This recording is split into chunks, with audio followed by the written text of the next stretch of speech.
kakak kita, dia itu ada perasaan, kok dia sih yang dikasih. Kadang-kadang dia sampai mengatakan ibu terus. Itu biasa. Wanita memang seperti ini. Sekarang tugasnya suami. Istri Rasul SAW yang namanya Aisyah radhiyallahu taala cemburu. Dan Rasul menyikapinya. Ini tugas komandan, tugas nahkodani. Dalam sebuah hadis yang sahih, ketika Rasul SAW di rumahnya Aisyah, ada istrinya yang kirim makanan. Sampai rumahnya Aisyah, langsung ditampel di depan Rasul, di depan tamu-tamunya. Karena rumah Rasul SAW cuma satu kotak itu, istilahnya kamar ya. Rumah Rasul SAW itu kos-kosan. Piara pecah. Rasul SAW nggak marah. Saya tidak mengatakan perbuatan wanita ini boleh, nggak boleh perempuan seperti itu. Tapi itu adalah kecemburuan yang timbul tanpa dipaksa, muncul sendiri. Dia tampil. Ini Rasul SAW. Rasul itu panglima perang. Rasul SAW itu imam. Dia pemimpin negara. Ditampel piringnya, pecah di depan tamunya, nggak marah. Rasul cuma mengatakan, gharat ummukum, ibu kalian lagi cemburu. Terus makanan itu dikasihkan kepada tamu-tamunya. Kul kata Nabi. Selesai Nabi. Nggak nanti di kamar ya, sini, ini harus ada sidang nih, kau bikin malu aku di depan orang-orang. Nggak ada. Karena sifat itu, sikap itu cuma seperti badai yang datang. Biar habis sudah, habis. Kalau diperpanjang di kamar, yang ada ribut, yang ada ribut. Maka itu sifat wanita, antum harus sabarlah menghadapinya. Yang kedua, perasa dan mudah tersinggung. Itu wanita. Gampang tersinggung. Bahkan Rasul Shallallahu Alaihi Wasallam ngomong sama istrinya Aisyah. Kata Rasul SAW, Inni la'alamu idha kunti anni radiyah wa idha kunti alayya ghadba. Aisyah, aku tahu kapan kau lagi senang sama aku dan kapan kau lagi marah sama aku. Suami harus tahu. Setelah bertahun-tahun dia tahu sifatnya istrinya. Oh, ini lagi marah nih istrinya. Kalau marah gimana? Ya bagaimana kita mengambil hatinya. Itu yang dilakukan oleh Rasul Sallallahu Alaihi Wasallam. Aisyah tanya, dari mana kau tahu Rasul? Kalau aku sedang marah dan kalau aku lagi senang sama engkau. Kata Rasul SAW mengatakan kepada Aisyah, idza kunti anni radiyah, kalau engkau sedang senang sama aku, kau akan berkata la wa rabbi Muhammad, tidak demi Tuhannya Muhammad. Lagi ngobrol nih, lagi ada sesuatu, Aisyah mengatakan tidak demi Tuhannya Muhammad. Tapi kalau kau lagi marah, sumpahmu berubah. Kau mengatakan la wa rabbi Ibrahim, tidak demi Tuhannya Nabi Ibrahim. Subhanallah. Rasul tahu, dan itu wanita seperti itu memang. Dan lebihnya perasaan wanita itu adalah keutamaan buat mereka. Kalau wanita itu akalnya lebih banyak, siapa yang akan ngajar di TK? Guru TK semuanya, hampir semuanya ya, perempuan. Guru playgroup perempuan. Bapak-bapak itu subhanallah, disuruh gendong anaknya, berapa jam kuat dia? Allahu Akbar. Mungkin 15 menit gendong, khusus kesel. Tapi seorang ibu, dia gendong itu dengan cinta dan kasih sayang lebih kuat dari lelaki. Lebih lama dia bisa gendong anak. Karena apa? Karena perasaan dia. Dan karena dia tadi diciptakan dari tulang rusuk memang yang kuat menghadapi semuanya. Maka Aisyah ketika dikatakan oleh Rasulullah hal itu, dia mengatakan ajal ya Rasul, benar Rasulullah SAW, la ahjuru illa ismaka, atau ma ahjuru illa ismak, aku tidak meninggalkan kecuali namamu. Jadi wanita itu seperti itu. Dia itu suka perasaannya lebih, marah kadangkala, ngomong sedikit marah. Di rumah Rasulullah SAW pernah terjadi hal itu. Bahkan Aisyah pernah mengangkat suaranya di atas suara Rasul Sallallahu Alaihi Wasallam. Bayangkan, istri Nabi Aisyah pernah mengangkat suaranya di atas suara Rasul Sallallahu Alaihi Wasallam. Ini bukan anjuran buat ibu-ibu supaya ngangkat suara di atas bapak-bapak. Tidak, ini perbuatan salah. Tapi yang ingin saya sampaikan kepada bapak-bapak, bagaimana sikap suami menghadapi istri yang seperti itu. An-Nu'man bin Bashir bercerita, Ja'a Abu Bakar yasta'din ala Nabi SAW. Abu Bakar suatu hari datang ke rumahnya Aisyah. Aisyah adalah istri Rasul SAW. Nabi adalah menantunya. Fasami'a Aisyah wa hiya rafi'atun sautaha ala Rasulullah. Dia dengar Aisyah ngangkat suaranya di atas Nabi Muhammad SAW. Fa'adzina lahu, maka dia diperbolehkan masuk Abu Bakar. Ketika masuk, Abu Bakar Siddiq langsung disamperin Aisyah. Mau dikasih pelajaran sama Abu Bakar Siddiq radhiyallahu taala anhu. Wa tanawalaha. Kemudian Rasul sallallahu alaihi wasallam menghalangi antara Aisyah dengan Abu Bakar. Tahu di apa ya? Kayak dilerai ya. Dilerai supaya Abu Bakar tidak bisa ngasih pelajaran sama Aisyah radhiyallahu taala anha. Maka Abu Bakar akhirnya keluar. Dia mungkin sakit hati kepada putrinya dan menantunya juga menghalangi dia untuk memberikan pelajaran. Abu Bakar akhirnya keluar. Ketika keluar, Rasulullah SAW ngomong sama Aisyah. Aisyah lagi marah sama Nabi Muhammad SAW. Apa kata Rasulullah SAW? Ya tarabbaha, meminta keridhaan Aisyah. Meminta keridhaan Aisyah. Apa katanya? Ala taraina anni qad hultu baina Rasulillah bainaki wa bainar rajul. Apa engkau tidak melihat tadi aku sudah menghalang-halangi orang itu dari engkau? Maksudnya aku kan sudah menyelamatkan engkau tadi dari orang itu. Ya maafkanlah kalau ada masalah. Selesai urusannya. Rasulullah SAW ya tarabbaha, katanya Nu'man, meminta keridhaan istrinya yang sedang marah. Bukan lagi Rasul mengatakan, sini Aisyah, ar-rijalu qawwamuna 'alan nisa. Enggak baca-baca kayak gitu. Ya tarabbaha, meminta keridhaan istri. Karena itu sudah sifat perempuan. Bahkan kadang-kala wanita itu membantah. Membantah ibu-ibu nggak boleh, seorang istri membantah suaminya nggak boleh. Tapi terjadi, bagaimana sikap suami?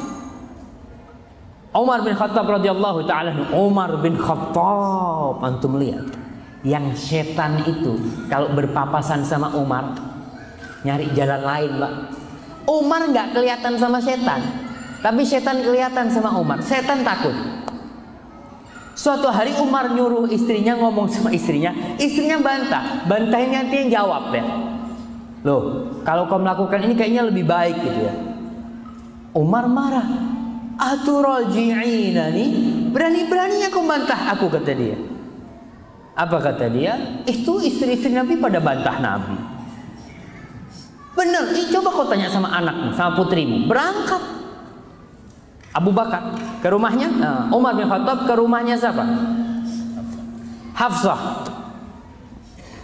Masya Allah, ini catatannya bisa hilang ini cuma. Tunggu sebentar.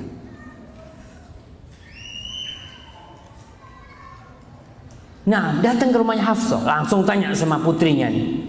Aturaji'ina Rasulullah SAW? Na'am. Apa engkau membantah Rasulullah? Nah, qala, hati-hati, kata Umar, jangan kau bantah Rasulullah SAW. Bisa amalmu gugur nanti seperti itu. Kemudian atahjuruhu ihdakunna al-yawm ila al-lail? Apakah ada di antara kalian yang menghajar? Menghajar itu artinya tidak mengajak bicara Rasulullah SAW dari pagi sampai malam. Apa katanya Hafsah? Naam, ada. Hadis ini riwayat Muslim, sahih hadis ini. Cuma yang saya ingin katakan, Rasul gimana menyikapinya? Rumah Rasul nggak sampai hancur, pecah, berkeping-keping, tidak. Karena beliau adalah nahkoda yang benar-benar pandai mengendalikan kapalnya. Dia tahu dengan sifat istri-istrinya. Maka beliau berusaha menenangkan istri-istrinya. Tapi ingat ibu-ibu, ini bukan anjuran ya, buat ibu-ibu supaya bantah suami, tidak. Karena suami kalau dibantah, ya nggak suka lah dia ya. Selain itu telah melangkahi hak-hak suami yang seharusnya dihormati. Kemudian yang ketiga, perempuan itu suka penampilan. Lihat ibu-ibu itu, kalau yang namanya mau keluar pengajian aja bisa setengah jam di depan cermin. Nggak mari-mari, bajunya diganti terus. Bukan penampilan diri sendiri, penampilan anaknya. Masya Allah, anak ini baru lahir, dikasih ante, dikasih bando ya. Saya ngomong, ya Allah, itu anak nggak tahu apa-apa. Saya kadang-kadang ngomong, disiksa tuh anak sama ibunya tuh. Dia apa? Di kelabang ya, yang kecil-kecil karetnya gitu. Ya Allah, anak ngomong, anak itu belum tahu sama yang namanya cantik, jelek, nggak tahu, masih anak kecil. Tapi yang tahu cantik siapa? Ibunya. Ya ini perempuan seperti itu memang. Allah mengatakan, awaman yunasya'u fil hilyati wa huwa fil khisami ghairu mubin. Apakah patut menjadi anak Allah Jalla Jalaluh orang yang dibesarkan dalam keadaan perhiasan? Perempuan. Dari sejak kecil dia dibesarkan dengan perhiasan, dengan penampilan, dan dia kalau ngomong itu kadang-kala kurang jelas ketika berdebat, bertengkar. Itu wanita. Kalau debat sama suami, insya Allah kalah perempuan itu. Karena suami lebih, kalau suruh ngomong ya, apalagi ustadz gitu kan, ngomongnya lebih. Allahu Akbar. Tapi itu, perempuan itu diciptakan suka penampilan. Jadi kalau bapak-bapak ngelihat istrinya pakai aksesoris, pakai ini itu di rumah ya, memang seperti itu perempuan. Bahkan Aisyah radhiyallahu taala anha itu pinjam kalung untuk berdandan, dia pinjam kalungnya Asma.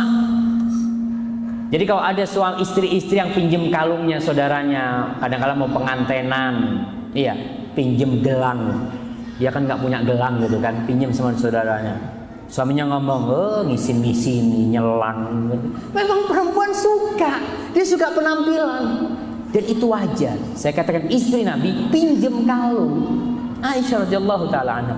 Apalagi untuk menyenangkan suaminya, nggak apa-apa. Itu memang sifatnya wanita.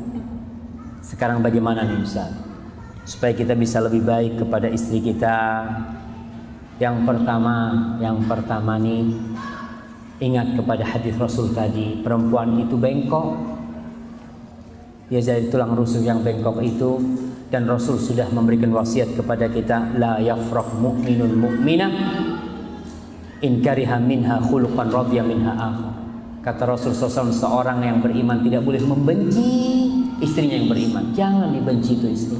In kariha minha khuluqan radiya minha akhar. Kalau ada akhlaknya yang tidak dia sukai dari istrinya, tadi kita kata nggak sempurna itu perempuan, nggak sempurna. Kita juga nggak sempurna. Istrimu bukan bidadari dan kau bukan malaikat, sama, saling melengkapi. Rasul memberikan kepada kita arahan, kalau ada kekurangan di istrimu, jangan dilihat kekurangannya, lihat kepada kelebihannya. Dan ketika seorang suami mau menceraikan istrinya, Allah Jalla Jalaluh meminta kepada mereka untuk berfikir kembali. Allah mengatakan, wa'ashiruhunna bil ma'ruf, pergauli istri kalian dengan cara yang ma'ruf. Fa in karihtumuhunna fa'asa an takrahu syai'an wa yaj'alallahu fihi khairan katsir. Kalau kalian benci sama istri kalian, apa ceraikan? Tidak, kata Allah. Bahkan Allah menyuruh suami untuk berpikir, bisa jadi yang kalian benci itu menyimpan banyak kebaikan, banyak kebaikan. Kita nggak tahu, Allah tahu. Maka tolong suami, kalau ada perasaan mungkin udah benci sama istrinya, lihat lembaran-lembaran kebaikan ini, lembaran-lembaran indah yang dia torehkan.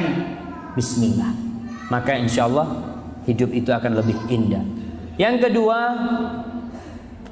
manjakan perempuan itu dengan kata-kata yang indah. Manjakan istri kita dengan kata-kata yang indah. Biasanya tuh tatkala baru nikah, Masya Allah, yang namanya cinta dan kasih sayang, bahkan kamus cinta mungkin dia catat tuh, dia kumpulin, manggil istrinya dengan kata-kata sayang, cinta, kasih, apalagi mawar, melati, apalah pokoknya dia panggil istrinya dengan semua kata-kata yang indah. Berapa lama dia panggil? Berapa lama ibu-ibu? 6 bulan. 6 bulan. Setelah itu ganti kebun binatang mulai sudah. Apalagi Surabaya kan, wake binatangnya gitu kan, tinggal milih tuh dia, udah mulai. Subhanallah. Padahal para jamaah, Rasul sallallahu alaihi wasallam mengatakan al kalimatu thayyibatu shadaqah. Kata-kata yang indah itu adalah sedekah. Kata-kata yang indah, sedekah. Kalau kata-kata yang indah sedekah, siapa yang berhak mendapatkan sedekah kita? Ketika Rasul ditanya tentang afdhalus sedekah, apa kata Rasul SAW? Ibda biman ta'ud. Mulailah sedekah itu kau berikan kepada orang yang jadi tanggung jawabmu. Jadi yang paling berhak mendapatkan kata-kata yang indah siapa? Istri kita. Ya apa aja lah, antum tinggal merangkai kata-kata itu. Kalau mungkin malu, ada bapak-bapak yang sudah tua yang mungkin, Ustaz, saya jenggotnya udah putih, malu memanggil sayang, Ustaz. Wis lupa dengan kata-kata cinta itu, bahkan sudah lupa. Maka mulai dibiasakan. Rasul sallallahu alaihi wasallam umurnya sampai 53 ke atas. Sampai 60 beliau masih romantis manggil istrinya. Dia panggil Aisyah dengan ya Humaira, ya, wahai yang kemerah-merahan, masya Allah. Kadang-kala beliau dipanggil ya muwaffaqah, wahai perempuan yang mendapatkan taufik dari Allah Subhanahu wa taala. Dipanggil ya Aish, wahai Aish. Aish ini dalam bahasa Arab itu namanya kan Aisyah. Kadang-kala dipanggil dengan singkatannya gitu, yang pendek. Itu membuat perempuan itu lebih seneng. Umpamanya namanya perempuan ini siapa? Siti Fatimah Nurwati. Masa manggilnya Siti Fatimah Nurwati? Ya gak enak lah. Panggil dari kata-kata yang indah. Jangan panggil Tuti. Panggil yang indah. Pilih kata-kata yang indah buat dia. Ya Fatim, ya Fatim umpamanya. Supaya dia senang. Dia suka perempuan itu dipanggil dengan kata-kata yang indah. Dan dia membutuhkan hal itu. Kalau dia tidak dapatkan di rumah, dia akan cari di tempat lain. Kalau nggak soleha, yang soleha aja kadang-kala dia mencari, menunggu kapan suaminya memanggilnya dengan kata-kata yang indah. Maka tolonglah para jamaah, panggil dia dengan yang ayu, yang elok gitu. Biasanya dipanggil tadi kan 6 bulan. Setelah setahun udah mulai hilang. Bahkan seorang syekh pernah cerita tentang seorang pemuda yang nikah sama pemudi ini, bulan madu. Di satu tempat, itu kita ke bulan madu satu tempat, dia di hotel, di villa. Si istrinya keluar dari kamar mandi kesandung, masya Allah, digendong sama suami, masya Allah. Kenapa kau mungkin dipijetin? Gimana lah? Namanya kemanten baru gitu kan. Setahun kemudian si istri ngomong, Mas gimana mas kalau kita bulan madu lagi lah? Oke, berangkat. Berangkat di tempat yang sama bulan madunya, karena ingin mengulang masa-masa indah itu ya. Allahu Akbar. Qadarullah, si perempuan itu kesandung lagi keluar dari kamar mandi. Si suami entah lagi duduk-duduk mungkin sambil pegang HP apa. Emangnya nggak ngelihat kau itu? Cuma setahun mah sudah seperti itu suami itu. Jangan. Kesian dia itu perempuan. Dia membutuhkan kata-kata yang indah. Perempuan itu tidak hanya tercipta dari tulang rusuk tadi, dia tercipta dari ruh, yang ruh itu membutuhkan pujian dan sanjungan dari para suami. Yang selanjutnya, khususkan waktu untuk berbincang dengan istri. Kadangkala banyak suami yang sibuk, super sibuk, ngobrol sama istri nggak sempat. Apakah ada yang lebih sibuk dari Rasulullah SAW?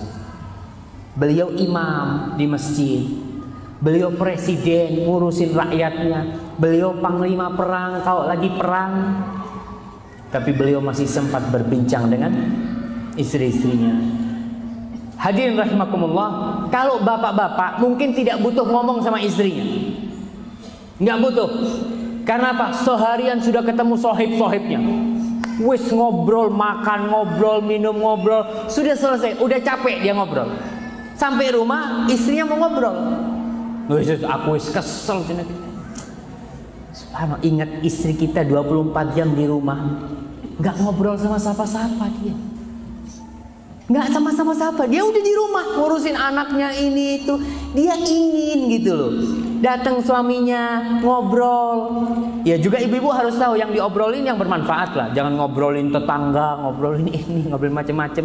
Ngobrol yang bermanfaat tentang anak-anak, tentang kadangkala istri itu ngomong, bang nggak ada cerita lah bang.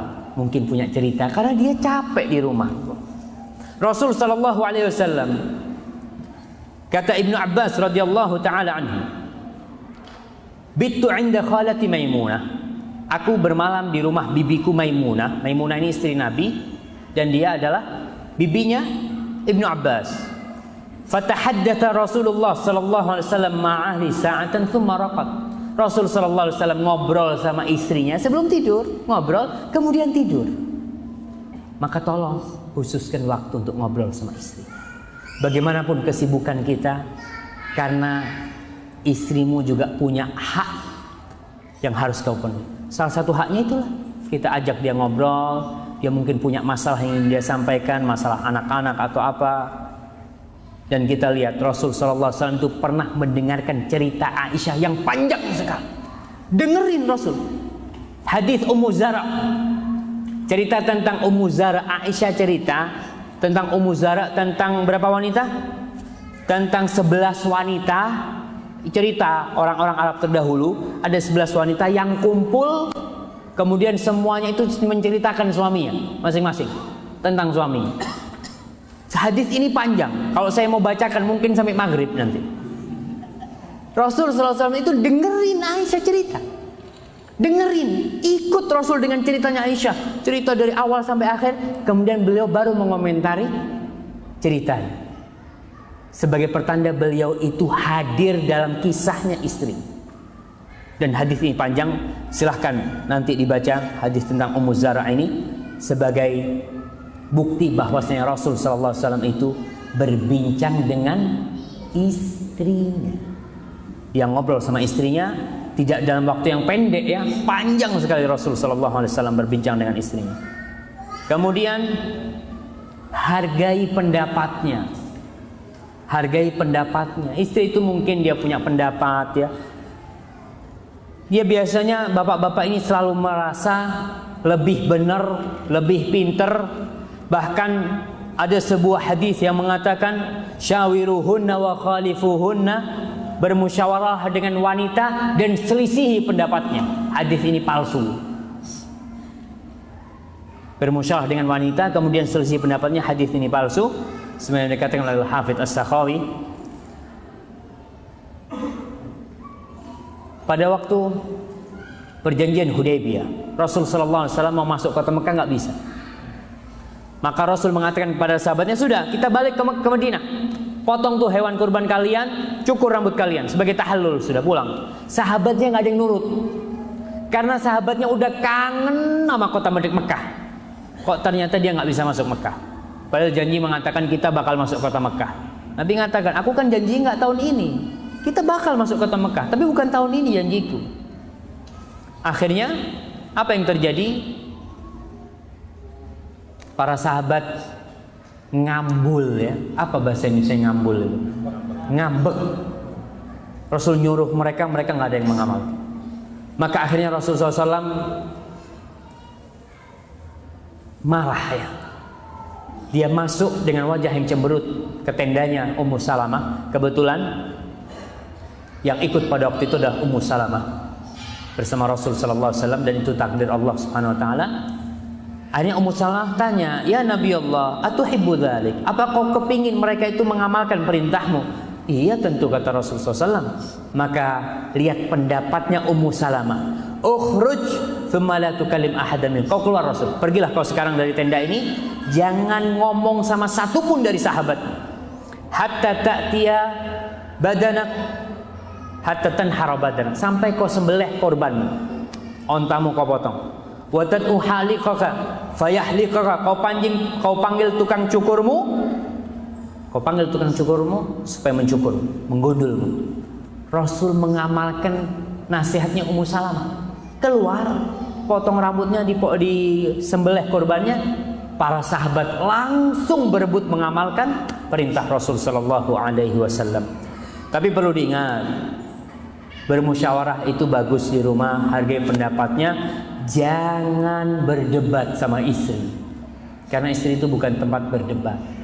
Kalau ada yang mau kasih tahu, ya sudah kasih tahu.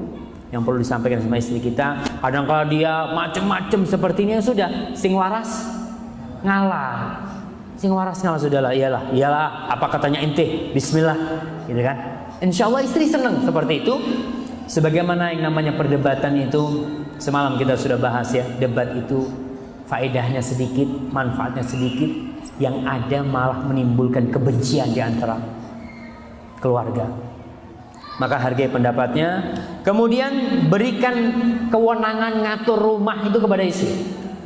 Ngatur rumah itu berikan kepada istri, karena yang lebih banyak tinggal di rumah siapa? Istri. Tadi kita katakan perempuan itu suka penampilan. Dia itu di rumah ya, mungkin seminggu sekali kalau bisa lemari itu dipindah sama dia. Pindah ke sini, dorong sana, dorong, dan kuat. Dia itu melakukan sendiri, kuat tanpa bantuan siapa-siapa. Nanti sudah ruang tamu berubah, Masya Allah, suami datang, ada apa ini gitu kan, biarin. Ketika datang langsung ngomong Masya Allah, bagus banget gitu kan, seneng tuh istri. Tapi kalau kita marah sama dia, apa yang akan dia atur? Suami silahkanlah ngatur yang di luar rumah, silahkan. Tapi di dalam rumah itu istri. Kita lihat istri Rasul sallallahu alaihi wasallam, Aisyah radhiyallahu taala anha. Dia yang ngatur bikin bantal-bantal, dia yang nutup umpamanya rumah Nabi dengan horden ya. Kalau ada yang salah baru ditegur. Ketika itu Aisyah memasang horden yang ada gambarnya, gambar-gambar hidup, baru ditegur. Ditegurnya itu karena ada gambar hidupnya, bukan karena dia menghiasinya, bukan. Maka seperti itu. Tolong wewenang rumah itu berikan kepada istri. Mau diapakan sudahlah, karena dia yang tinggal di rumah itu. Istri juga butuh hiburan. Istri juga butuh hiburan. Bukan cuma bapak yang mau dihibur. Maka kita lihat Rasul sallallahu alaihi wasallam itu memberikan hiburan kepada istrinya. Apalagi perempuan yang di rumah, ya Allah ya. Memang perempuan itu kata Allah, wa qarna fi buyutikunna. Tinggallah kalian di rumah-rumah kalian, jangan suka keluyuran lah perempuan itu. Tapi karena perempuan butuh hiburan, kasih hiburan. Ajak sekali-kali jalan-jalan, karena rutinitas dia membuat dia lelah ya. Rutin tiap hari mosok mas, teko isu sampai isu yang ini gitu. Masak, goreng gitu kan. Tadi kita sampaikan misalnya perempuan itu kerjanya 24 jam. Orang aja yang kerjanya 8 jam itu ada liburnya. Ada liburnya. Gimana istri kita nih? 24 jam kali 30 hari nggak libur. Paling nggak kasih hiburan. Ajak dia jalan-jalan. Rasul sallallahu alaihi wasallam itu menghibur istrinya. Aisyah pernah mau nonton apa? Mau nonton atraksi perang-perangan ya. Suruh lihat. Pernah diajak jalan-jalan sambil ngobrol, balapan lari sama Rasul sallallahu alaihi wasallam, Masya Allah. Bisa dilakukan, bisa nggak sekarang ini? Dilakukan, bisa. Malam-malam berangkat ke masjid sini, kan sepi gitu kan. Yuk, balapan belayu ini. Nggak ada yang ngelihat insya Allah di sini. Iya, ingat perempuan itu butuh hiburan, dan Rasul sallallahu alaihi wasallam mengatakan semua perbuatan itu yang selain zikrullah maka dia adalah melalaikan, melengahkan, kecuali 4. Salah satu di antaranya adalah mula'abatur rajuli ahlah, bermainnya seseorang lelaki dengan istrinya. Itu tidak masuk lagu. Itu malah mendapatkan pahala dari Allah Subhanahu wa taala. Kemudian ya tadi kita katakan rekreasi sama keluarga ya. Rekreasi sama keluarga. Rasul sallallahu alaihi wasallam itu kalau safar, kalau perjalanan, beliau ngajak istrinya, dilotre istrinya. Ya, siapa yang berangkat sama beliau, dilotre. Ketika dalam perjalanan itu, subhanallah, Rasulullah SAW menyempatkan ngobrol sama istrinya. Duduk sama istrinya, para sahabat bahkan disuruh jalan pergi, tentara perang nih, lagi kumpul. Rasulullah SAW masih sempat untuk bersama istrinya, menghibur istrinya. Karena ingat, istri itu butuh dengan hiburan. Membantu pekerjaan rumah, jangan tiap hari. Kalau tiap hari jadi pembantu nanti. Antum bro, anak tiap hari yang masak, yang cuci piringnya ini tidak. Tetap posisikan diri sebagai suami, tapi bantu istri. Aisyah pernah ditanya tentang Rasul sallallahu alaihi wasallam, bagaimana Rasulullah sallallahu alaihi wasallam ketika masuk rumah. Masya Allah. Kita katakan tadi, Rasul pemimpin, Rasul presiden, Rasul imam, Rasul itu panglima. Ketika masuk rumah, beliau menanggalkan semua itu dan menjadi sosok seorang suami. Selesai. Dan itu yang harus kita lakukan. Kalau kita jenderal bintang 4, masuk rumah, bintangnya copot semua itu. Taruh tuh di mobilnya. Kenapa? Karena posisinya masuk rumah sebagai suami. Jangan pakai baju apa? Jenderalnya bukakan pintu, langsung istrinya siap dan